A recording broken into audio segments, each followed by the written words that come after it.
स्कुलको उदाहरण दिए, महाराजगंजमा दिए, बुढीमा बरकुलपुरमा दिए, महाराजगंज अस्पतालको दिए। यी कृष्णनगर अस्पताल यस्तो कुनै एउटा उदाहरण छ भने एउटा उहाँले पनि देखाउनु। म त 35 वर्षको खुला चुनौती उहाँलाई दिन्छु। 35 वर्षमा उहाँले गरेका केही राम्रा काम, विकासका केही योजना छ, कहीँ एउटा इँटा थप्नु भएको छ भने उहाँले जनताको अगाडि ल्याउन्। म त के भन्छु तपाईहरूलाई, पत्रकार मित्रहरूलाई, तपाईँले एउटा सार्वजनिक बहसको बनाउनुहोस्। सबै उम्मेदवारले एउटै थलोमा राख्नुहोस्, पब्लिक डिबेट हुन्छ नि। मान्यजीले 35 वर्षमा गरेका कामहरूको के फेरिस्त छ?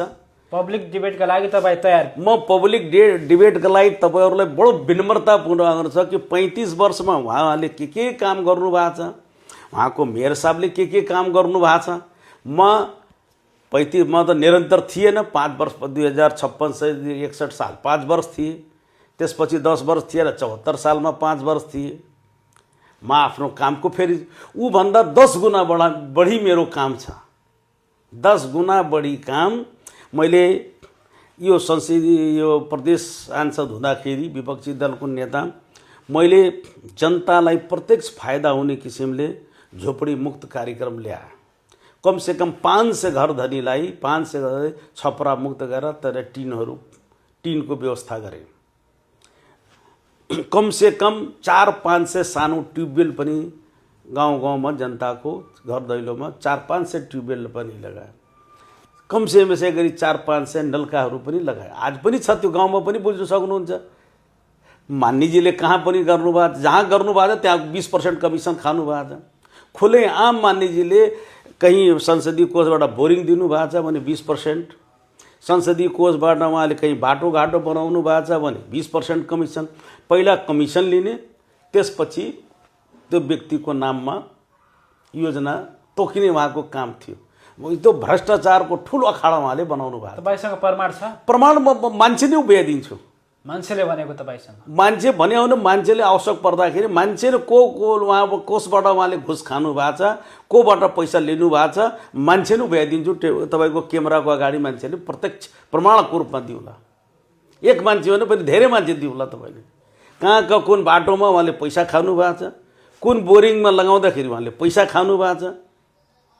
अरू कुरा छोडौँ, अहिले 1 वर्ष अगाडि उहाँको अख्तियार दुरुपयोगको मुद्दा थियो। यही बुटवलमा अख्तियार दुरुपयोगको मुद्दा थियो।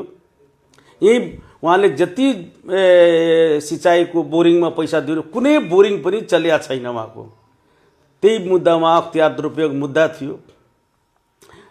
मैले अरू कामको सिलसिलामा एकजनाको उसमा कामको सिलसिलामा जाँदाखेरि उहाँको अख्तियारले भन्नुभयो अब अभिषेकमाथि त मुद्दा चलाउने भयो, उहाँहरू त ठुलो हिनामिना भ्रष्टाचार गर्नुभएको छ।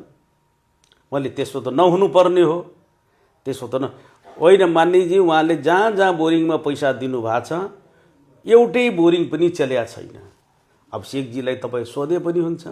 मैले त एउटा राजनीतिक, उहाँ पनि सहकर्मी हो, राजनीतिक मित्र नै हो, किन कसैको कुभलो हुने। त्यही मेरो बुवाले दिएको आदर्श र प्रेरणा। कसै राजनीतिक व्यक्ति गलत गरेछ भने गलतलाई त्यसलाई सच्याउनुपर्छ, तर कसैको राजनीतिक हत्या गर्ने काम गर्नु मैले मान्यजीको लागि मैले पहल गरिदिएको हो। मान्यजीलाई पनि भने, मान्यजी तपाईँ पहल गर्नुहोस्, तपाईँलाई त मुद्दा चल्यो भने तपाईँको राजनीतिक भविष्य खराब हुन्छ। यो 1 वर्ष अगाडिको कुरा हो, धेरै लामो। तपाईँले सुझाव दिनुभयो? मैले सुझाव दिएँ, मात्र सुझाव पनि दिएँ, उहाँले मद्दत पनि गरेँ। उहाँको काममा सहजीकरण गर्ने, उहाँले क्लिन चिट पाउने काममा पनि मैले सहयोग गरेको। अहिले त्यो गुण बिर्सिनु भयो? गुण बिर्सनु, उहाँ गुण मान्ने मान्छे नै होइन। गुण त कसैको मान्ने मान्छे। शाह परिवार भनेको व्यक्तिवादी परिवार हो। जमिदार हुन्, शोषक हुन्, सामन्ती हुन्, कसैको जनताको सेवक होइन। जनताको सेवक हुँदै होइन। आज सेवक छ भने 30 वर्षमा गरेको एउटा पनि काम त म त एउटा इँटा कहीँ थपेको छ भने, कुनै विद्यालय बनाउनु भएको छ भने त्यो देखाउनुहोस्। आज हेर्नुहोस् तपाईँ बहादुरगञ्ज 100 वर्षदेखि पुरानो बहादुर, उहाँकै परिवारको वर्चस्वमा बहादुरगञ्जको विद्यालय छ, क्याम्पस चलेको छैन। पढाइको सबभन्दा जर्जर अवस्था बहादुरगञ्ज छ। अस्पताल 100 वर्ष पुरानो अस्पताल उहाँकै हालीमुहालीमा उहाँकै परिवारको उसमा छ। अहिले पनि आज पनि उहाँकै नगरपालिकाको मेयरकै देखरेखमा छन्। बहादुरगञ्जको अस्पताल भनेको मुर्दाघाट छ।